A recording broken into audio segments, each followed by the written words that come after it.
ஒருவர் எடுத்து வாசிங்க. லூக்கா 12ஆம் அதிகாரம் 7ஆம் வசனம். லூக்கா 12:7. உங்கள் தலையில் உள்ள மயிரெல்லாம் எண்ணப்பட்டிருக்கிறது, ஆகையால்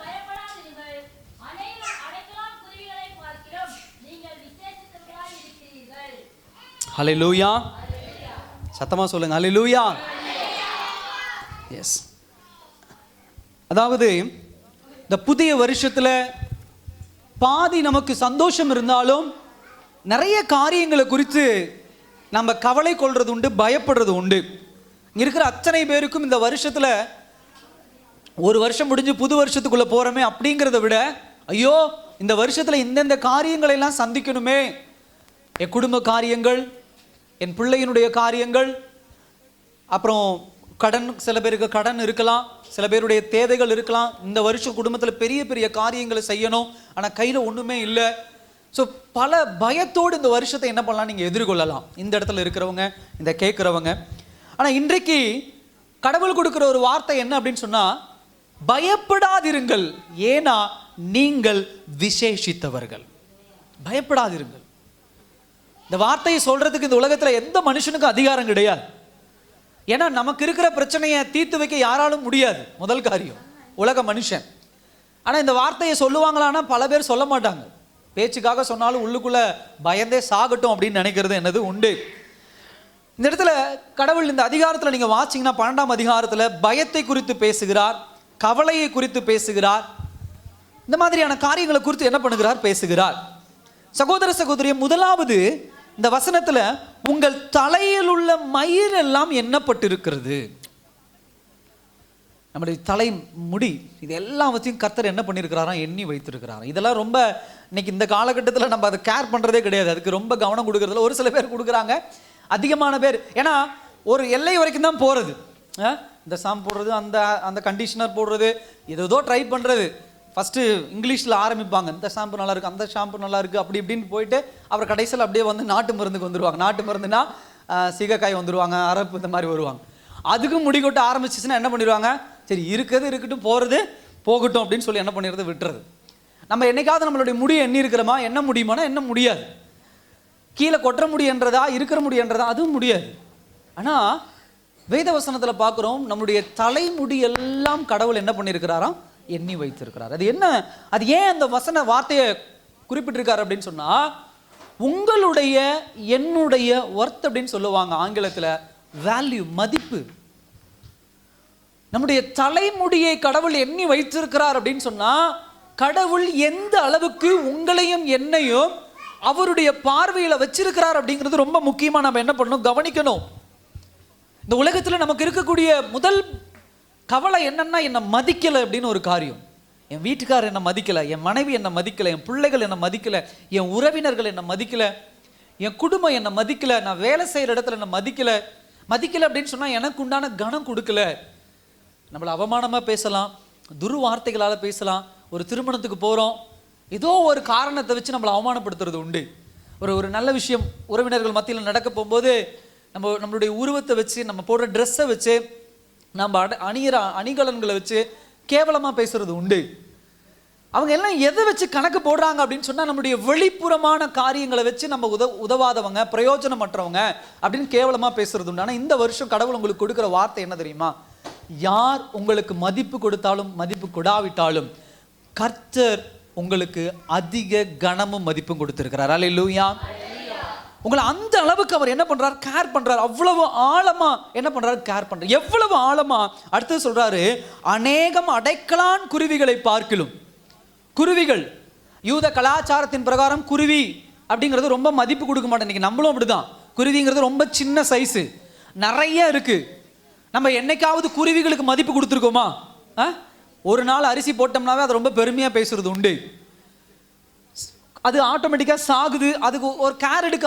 அது ஒரு குருவி ரோட்டில் செத்து கிடக்குதுன்னா, ஐயோ குருவி செத்து போச்சுன்னு 10 பேர் கூடி உட்காந்து அழுகிறோமா என்ன?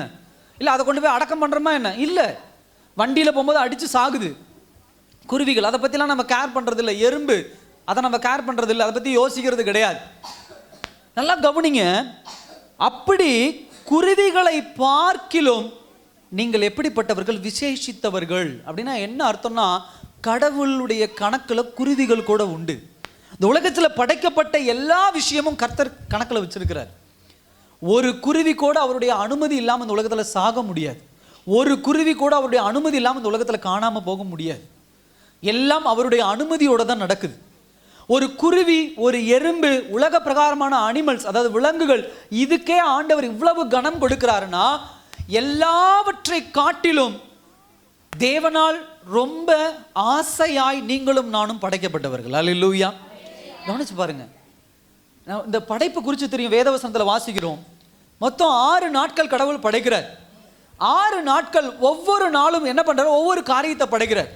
வானத்தை படைக்கிறார், பூமியை படைக்கிறார், சந்திரனை படைக்கிறார், சூரியனை படைக்கிறார், வானத்தின் நட்சத்திரங்களை படைக்கிறார், புல் பூண்டுகளை படைக்கிறார், கடலை படைக்கிறார், நிலத்தில் வாழக்கூடிய மிருகங்களை படைக்கிறார். எல்லாவற்றையும் கடவுள் படைத்துட்டு 6ஆவது நாள் கடைசியாக மனுஷனை என்ன பண்றார்? படைக்கிறார்.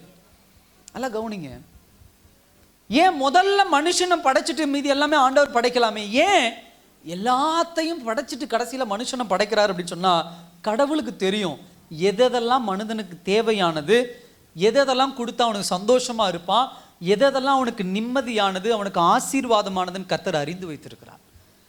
6 நாட்கள் உங்களுக்கும் எனக்கும் என்ன தேவைங்கிறத படைச்சிட்டு தான் நம்மளுக்கு ஆதாமும் ஏவாளும் படைக்கிறார். அவனை உட்கார வச்சுட்டு இன்னைக்கு ஒரு சில வீடுகளுக்கு போனோம்னா, நம்ம ஒரு உறவினராக போனோம்னா கூட நம்ம வரோம்னு தெரியும். ஆனால் போனதுக்கு அப்புறம் தான் என்ன சாப்பிட்றீங்களா, என்ன பண்ணுவாங்க, சாப்பிட்றீங்களா சாப்பிட்றீங்களா அப்படின்னு என்ன பண்ணுவாங்க. நம்ம அந்த பசி டைமில் போயிருப்போம், பிள்ளைகளெல்லாம் கூட்டிகிட்டு போயிருப்போம். சரி ஏதாவது சாப்பாடு அங்கே கிடைக்கும், நம்ம ரொம்ப தூரத்துலேருந்து வரோம், அவங்கள பார்க்க போகிறோம் அப்படின்ட்டு போவோம். ஆனால் அவங்க பாருங்கள், நம்ம போன உடனே சாப்பிட்றீங்களா, பசிக்குதா, சாப்பிட்றீங்களா, நம்ம வரோன்னு தெரியும். சமைச்சு மதிய டைம் போகிறோம், நைட் டைம் போகிறோம், காலையில் டைம் ஒரு சமைச்சு அவங்களுக்கு சாப்பாடு வைக்கணும் அப்படிங்கிறது கிடையாது. அதை மீறி நம்மளும் சில நேரத்தில் கோவத்தை எல்லாம் தாண்டி பிள்ளைகளுக்கு பசியை சரி சமையல் செய்யுங்கன்னா அதுக்கப்புறம் சமையல் செஞ்சு அது முகத்தை தூக்கி வச்சுட்டு சமையல் செஞ்சு சாப்பாடு போடுறதுக்குள்ள அது ஒரு வழி என்ன பண்ணிடும் ஆயிடும். கடவுள் அப்படி இல்லை. இந்த மனுஷனை படைக்கும் போது என்னென்ன தேவை அவனுக்கு படைச்சு முடிச்சதுக்கப்புறம், ஆண்டவரே எனக்கு காற்றுக்கு எனக்கு ஆக்சிஜன் வேணும் படைங்க இல்லை, சாப்பிட்றதுக்கு மரம் வேணும் அப்படி இல்லை, செடி வேணும், படைச்சு பிடிச்சதுக்கப்புறம் கத்திரிக்காய் இல்லை, வெண்டைக்காய் இல்லை அப்படிலாம் போய் கேட்கல. எல்லாவற்றையும் கடவுள் படைச்சிட்டு அவனை கடைசியாக உனக்கு என்ன வேணுமோ அதை எடுத்துக்கோ, உனக்கு என்ன வேணுமோ அதை எடுத்துக்கோ. அப்போ கவனிச்சு பாருங்க, கடவுள் எவ்வளவாக நம்ம என்ன பண்ணுகிறார், கனப்படுத்துகிறார். அவர் எவ்வளவாக நமக்கு என்ன பண்ணியிருக்கிறார், ஆசீர்வதிச்சிருக்கிறார். ஆனா இந்த உலகத்துல எப்ப மனுஷனுக்குள்ள பயம் வந்துச்சு அப்படின்னு சொன்னா, எப்ப இந்த உலகத்துல பாவம் வந்ததோ, எப்ப கடவுளுக்கு ஒரு மனிதன் கீழ்ப்படியாமல் போனானோ, அப்பொழுதுதான் மனுஷனாகிய நமக்குள்ள பயம் வந்துச்சு. அதுக்கு முன்னாடி பயம் கிடையாது, எதை குறிச்சும் பயம் கிடையாது.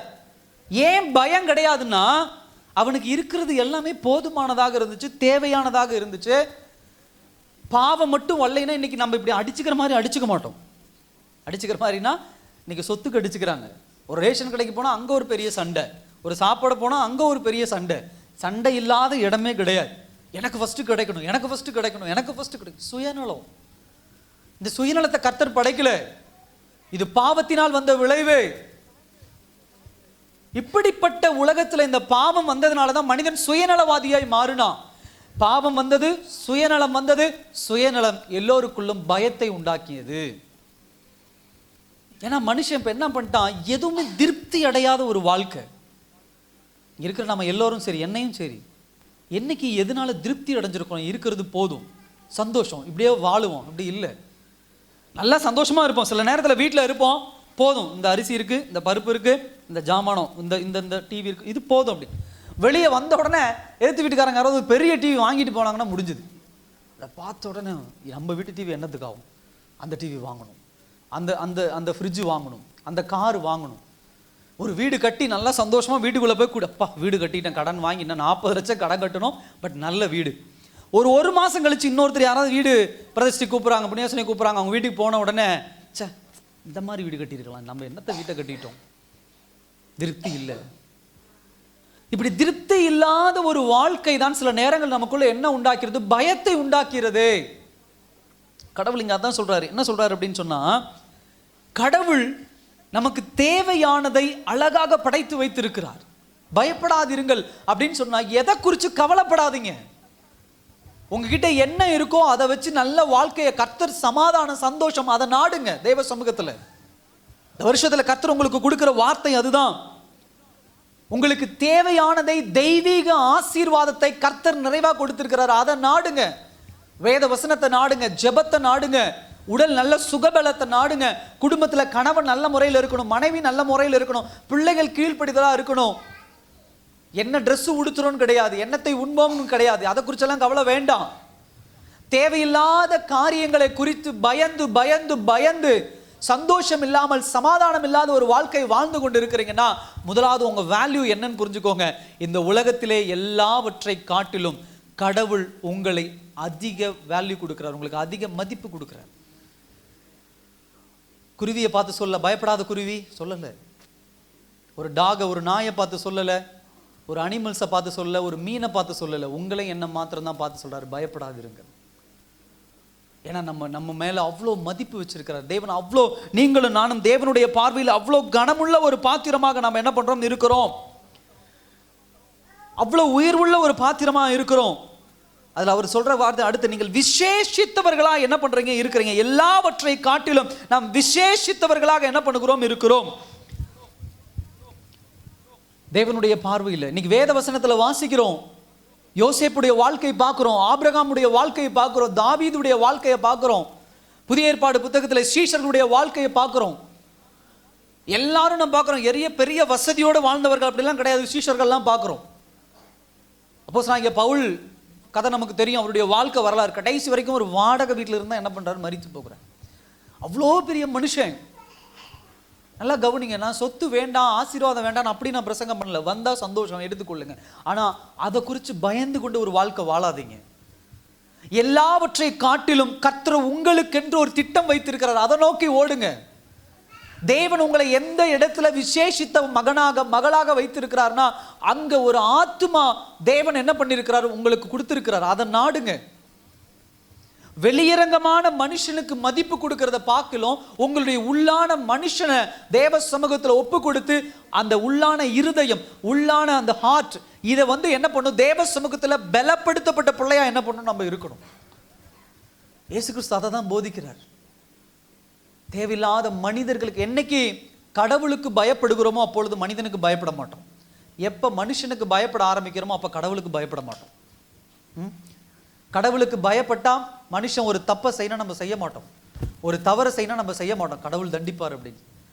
ஆனா ஒரு மனுஷனுக்கு பயந்தா எந்த எக்ஸ்ட்ரீம் வேணா போகும், எதை வேணா செய்வோம்.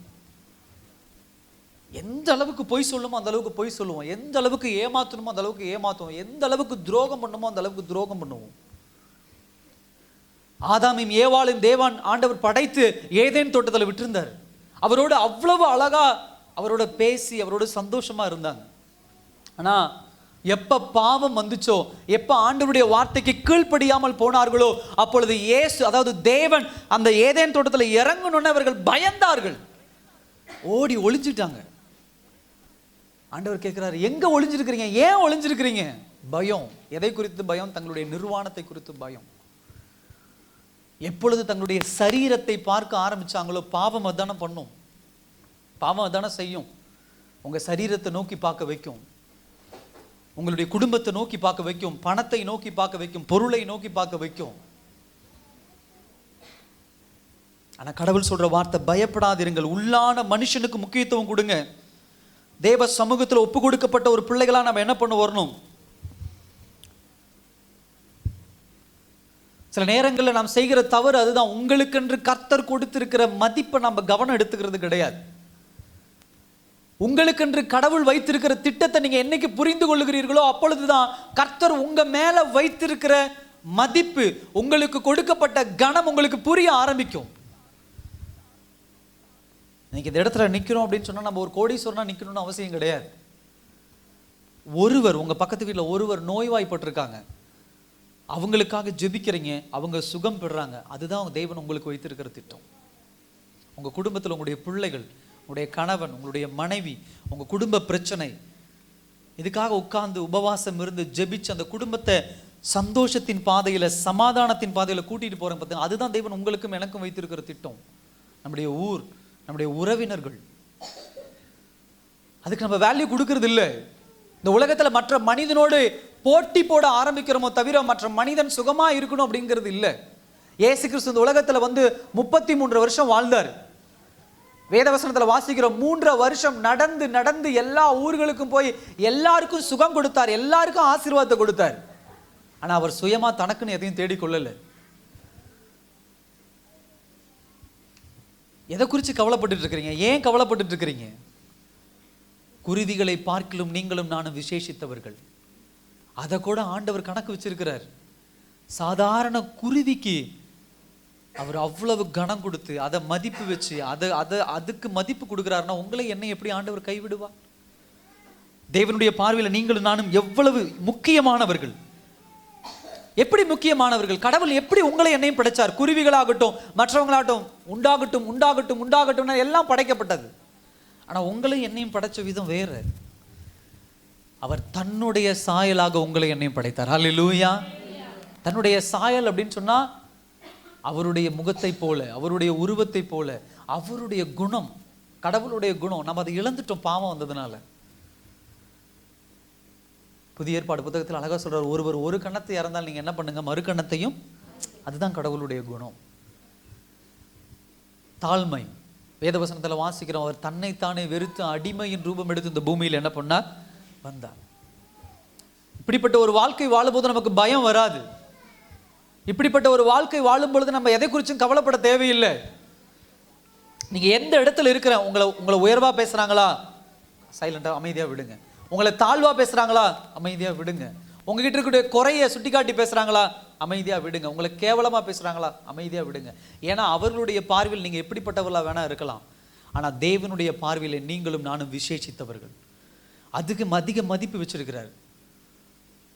உங்களையும் என்னையும் கொண்டு பெரிய காரியங்களை செய்வார். நம்ம வேதவசனத்துல வாசிக்கிறோம், இயேசு கிறிஸ்து பிறக்கும் பொழுது அன்னாள்னு ஒரு அம்மா, வயதான தாயார். அந்த அம்மாவுடைய வேலை என்ன, டெய்லியும் அந்த தேவாலயத்துக்கு வரணும் போகணும். வயசான அம்மா, நடக்க முடியாத வயசு. நிறைய பேர் அந்த அம்மாவை கேலியும் கிண்டலும் பண்ணியிருக்கலாம். ஏன்னா வயசு ஆகும்போது அந்த அழகு இழந்திருப்பாங்க, நடக்க முடியாமல் இருந்திருப்பாங்க. வயசு ஆக ஆக அது அவங்களுக்கே தெரியாது இந்த மாதிரியான விஷயங்கள். ஆனால் நடந்தது என்ன தெரியுமா, இயேசு கிறிஸ்து பிறந்து அவரை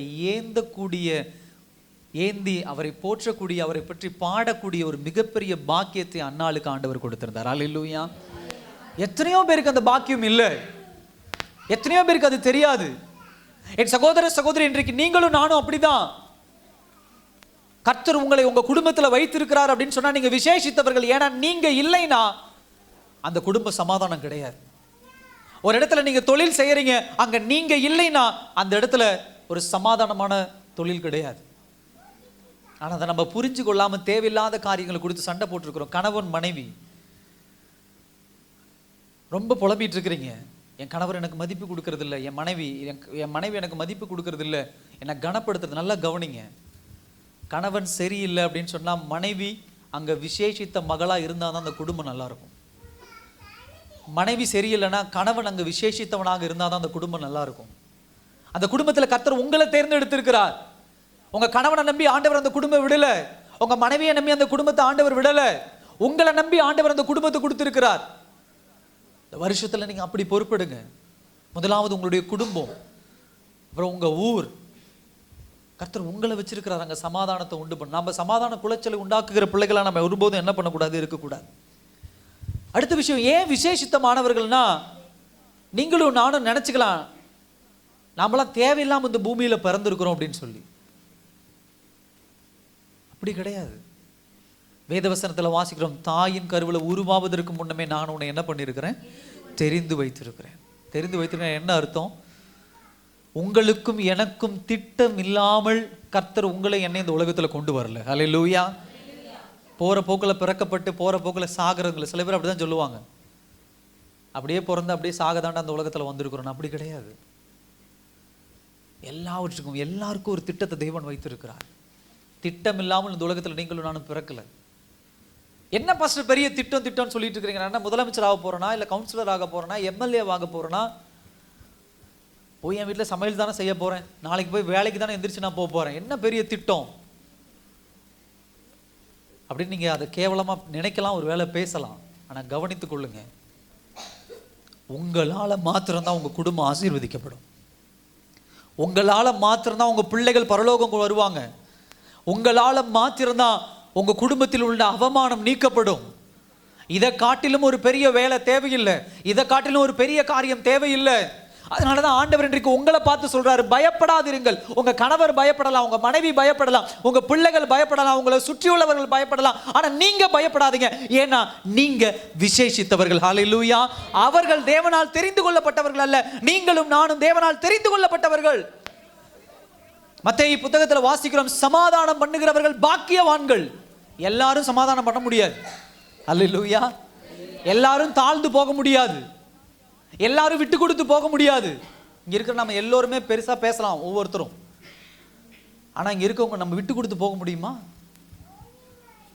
கணவர் ஒரு வார்த்தை பேசினா நம்ம 4 வார்த்தை பேசுறோம், மனைவி ஒரு வார்த்தை பேசினா கணவர் 5 வார்த்தை பேசுறோம், முதலாளி ஒரு வார்த்தை பேசினா நம்ம 4-5 வார்த்தை பேசுறோம். அப்படி இல்லை.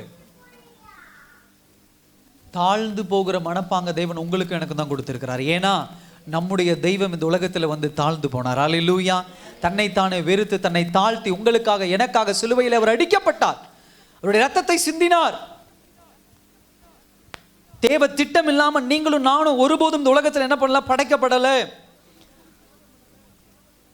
ஒவ்வொருடைய வாழ்க்கையிலும் மிகப்பெரிய தெய்வ திட்டத்தை கர்த்தர் என்ன பண்ணிருக்கிறா வைத்திருக்க. நம்ம பார்க்கிறோம் வேத வசனத்துல 5 அப்பம் 2 மீனை 2 சின்ன பசங்க கொண்டு வந்து ஆண்டவருக்கு என்ன பண்றாங்க, கொடுக்குறாங்க. நல்லா கவனிங்க.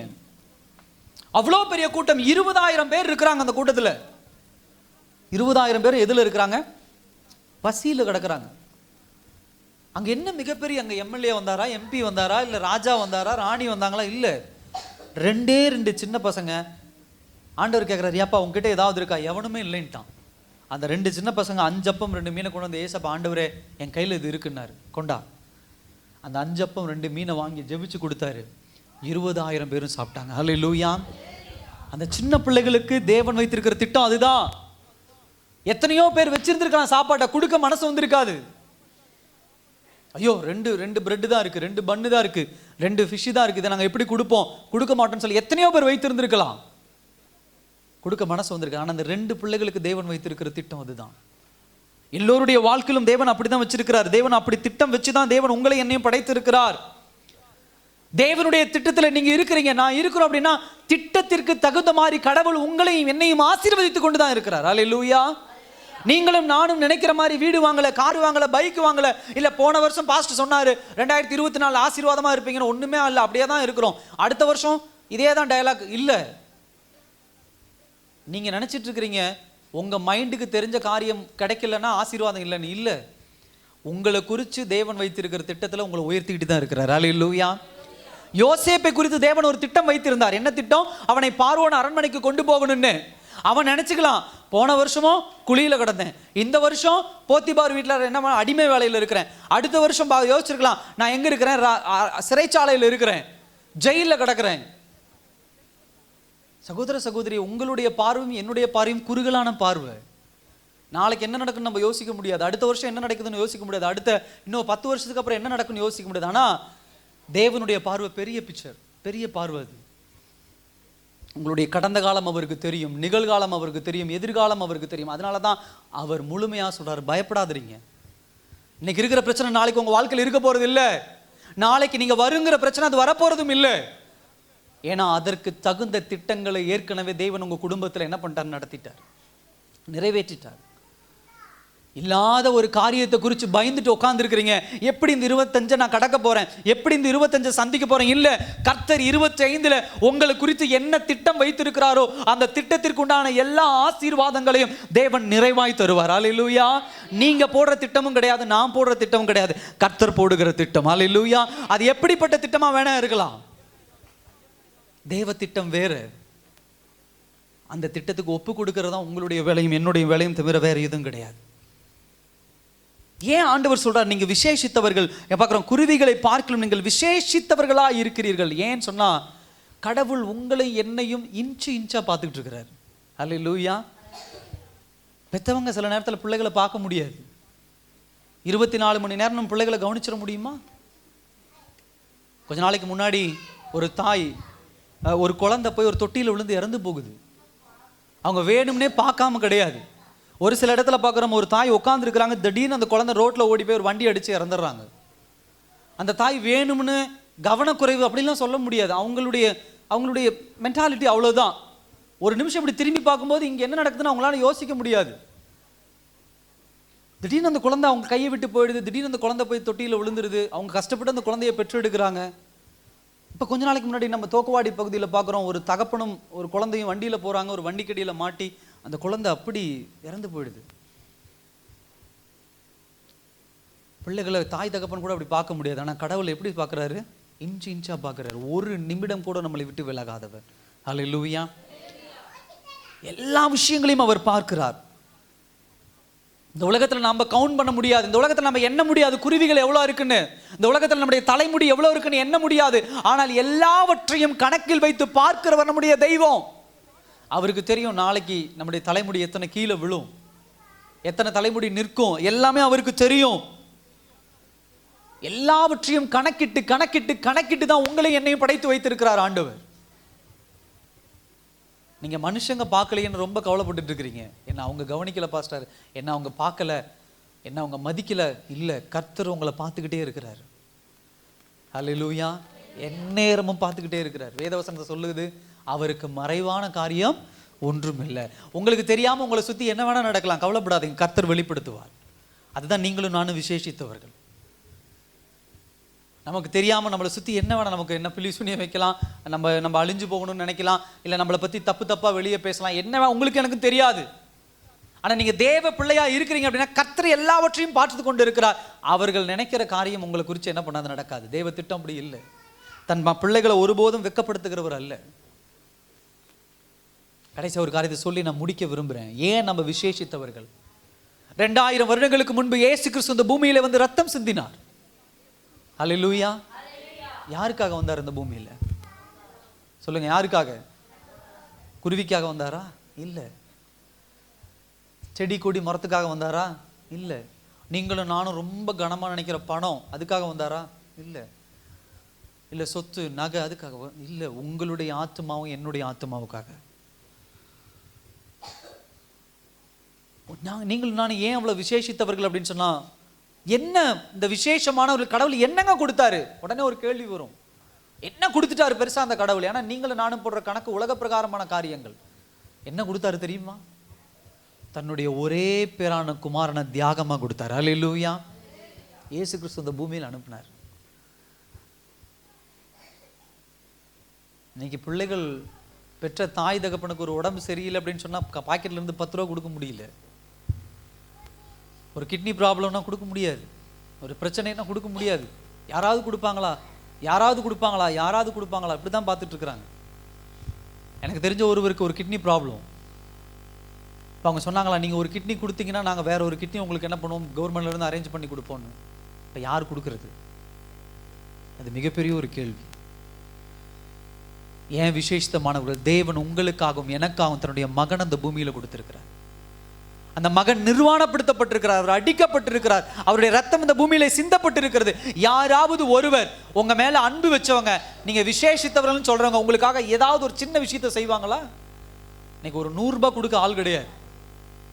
நீங்க எவ்வளவு வேணா கொடுத்துருக்கலாம், நீங்க எவ்வளவு வேணா செஞ்சிருக்கலாம்.